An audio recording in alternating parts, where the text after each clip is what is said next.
all a grassroots campaign, and whether you're for it or against it, that's fine with me. But it does show the power of what can happen when people get together as a community to really like use social media in that way. We ask people to share things at certain times. So we would send an email out and say, can you say something to this effect? Here's 5 pictures, pick one, and can you share it at this time on this date?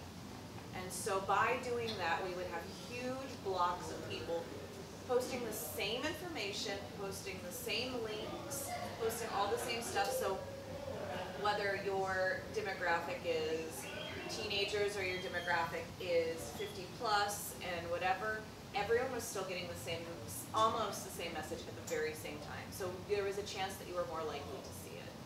And it was a really beautiful way of watching people get excited on social media, and it helped pass the vote.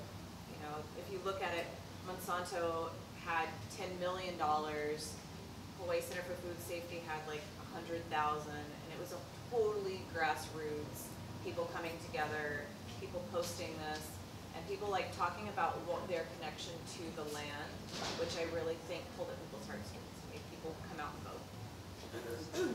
Quick show of hands. If I told everyone here to pour a cold bucket of water over your head right now, who would do it? My wife says. I do. Now, if you saw your friends doing it on social media and raising awareness for ALS, you saw celebrities and it just would constantly came in your feed, would you be a little bit more apt to do it? I would say the ice bucket challenge was probably my favorite. People don't buy what you do, they buy why you do it. And that is like the best case scenario, I think, of someone doing something crazy and posting it on social. Yeah, that was pretty recent too. I have one that's a little, has anybody heard of the squatty potty?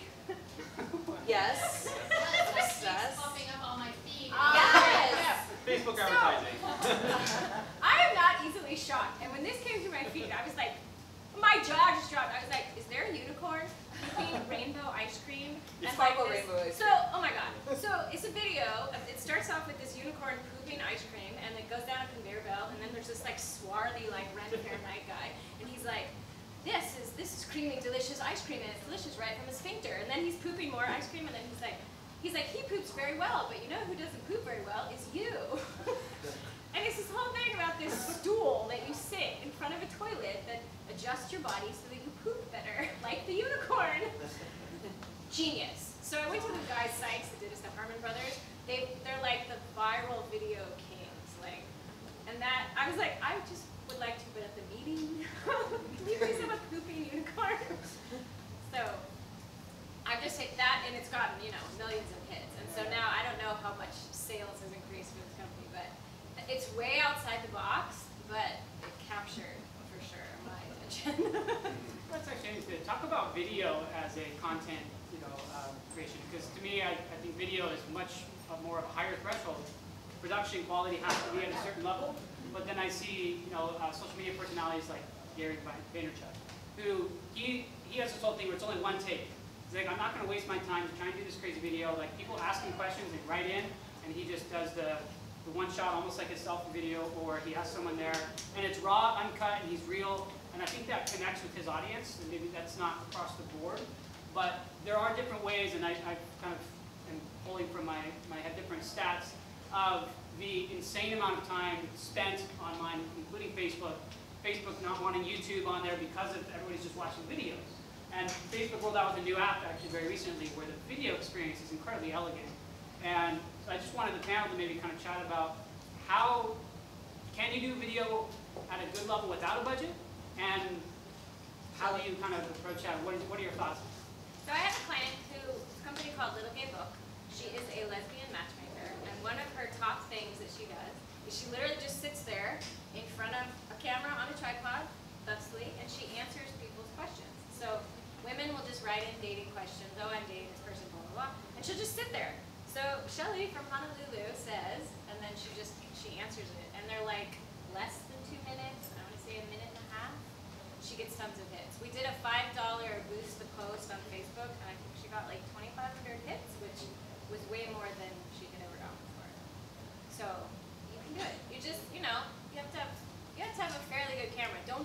things on your phone. You can do them on your phone, but not if you want to have them object. I have a question related to that, if I may. Yeah.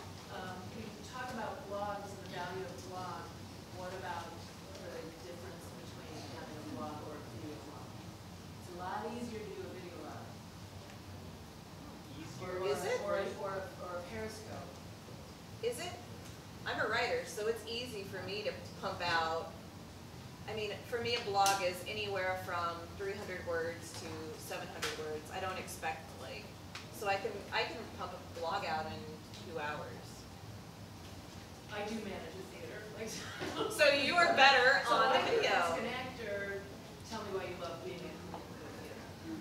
You could totally do a blog then, a video blog, and you could put everything on YouTube, and you could live on YouTube, and then you could put links on your website just like you would a blog.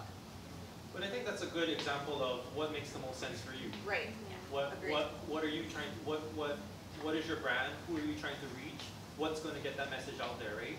So I mean, I can see Periscope working well for you guys, and that's really no overhead other than if you're comfortable being in front of the camera, you can sell it on a video because not everybody can present well. So like for people who may not be animating enough, they probably won't do as well on Periscope, for example. But for theater, hey, there's so much opportunities for anybody in the performing arts. I think that's great. But would it make sense for a writer? Maybe not.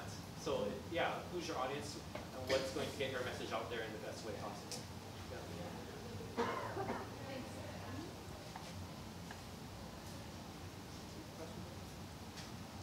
Could you respond to handling negativity? Yeah.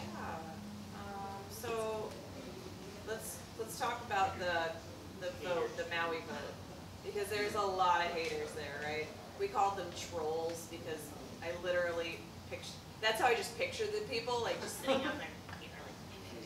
So it's gonna happen, right? There's gonna be people who hate, and I'm kind of a little cocky and think that it's good that there are haters because it means you're doing something right. You're doing something that they can see, and they're, talking about you. And sometimes people talking about you, even if it's bad, it's a good thing.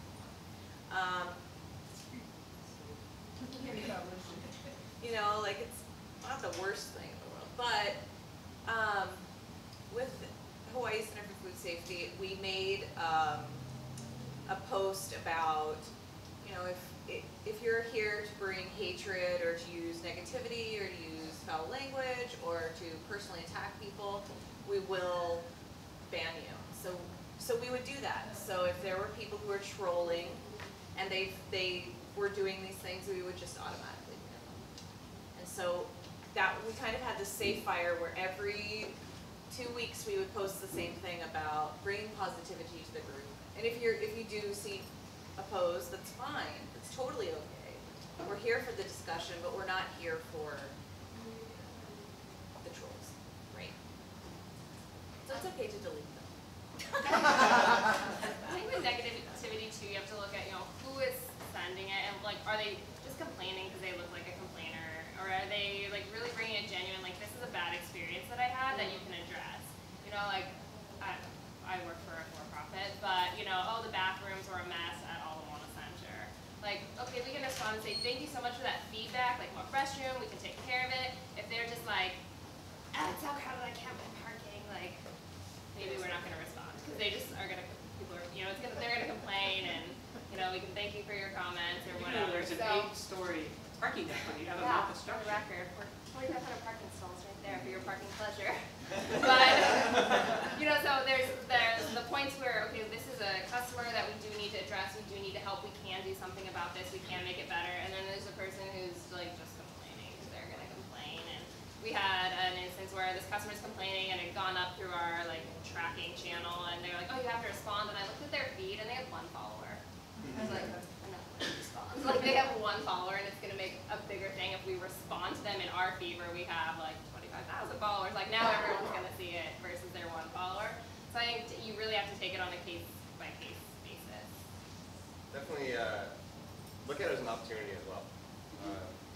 When something like she was saying, if there's something that does need to be addressed, like where the feedback is valid. That's definitely something you want to, number one, acknowledge online, publicly, and then give them some sort of recourse or let them know that hey, this is how we're going to handle this, and help the situation move along. For us at Uber, we use Twitter a lot as a support channel. There's lots of keywords that I'll monitor, and I'll respond to negative tweets. I mean, there was just a tweet last night, a guy that had an issue about getting to the airport, and I told him, I'm sorry to hear about this, but can you let me know more about this? And I gave him the email address to write into, and that's definitely one thing for me is to get number one, make sure that it's acknowledged, and give them a course of action to move forward, and then what was the other thing? Oh, think about the possible outcomes. If you do have a troll, per se, and it could be a potentially bad outcome, choose your words very, very carefully. If you look at it as if you do have a troll and it's something that can be handled pretty easily, then definitely work towards getting that issue resolved.